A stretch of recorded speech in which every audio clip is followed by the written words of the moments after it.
மலை உச்சியிலிருந்து மகிழ்ச்சியுடன் புறப்பட்ட ஒரு சிறு ஓடை தன் இலக்கான கடலை நோக்கி ஆரவாரம் செய்தபடி வேகமாக ஓடி வருகிறது.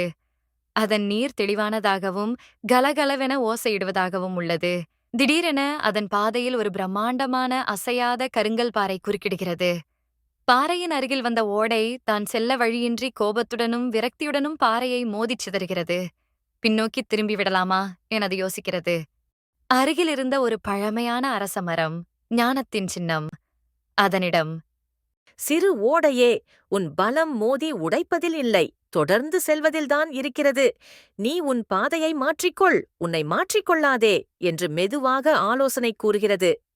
மரத்தின் ஆலோசனையைக் கேட்ட ஓடை பாறையைத் தாண்டிச் செல்ல வழியின்றி வருந்தாமல் அதன் விளிம்புகளில் உள்ள சிறிய இடைவெளிகள் மற்றும் கீறல்கள் வழியாக துளி துளியாக பயணிக்கத் தொடங்கியது.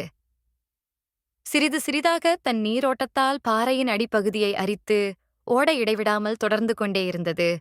பல மாதங்கள் தொடர்ச்சியான முயற்சியின் பின்னர் ஓடை இறுதியாக அந்த பாறையைச் சுற்றியும் அதன் அடியிலும் ஒரு நிரந்தரமான வழியை உருவாக்கி கடந்துவிட்டது. இப்போது பாறையும் அதன் பாதையின் ஒரு பகுதியாகிவிட்டது. ஓடை வெற்றியின் குறியீடாக மேலும் வலுவான நீரோட்டத்துடன் கடலை நோக்கி பயணிக்கிறது. தொடர்ந்து உன் இலக்கை நோக்கிச் செல். மோதி உடைக்க முடியாததை விடாமல் உழைத்து கடந்து செல்ல முடியும்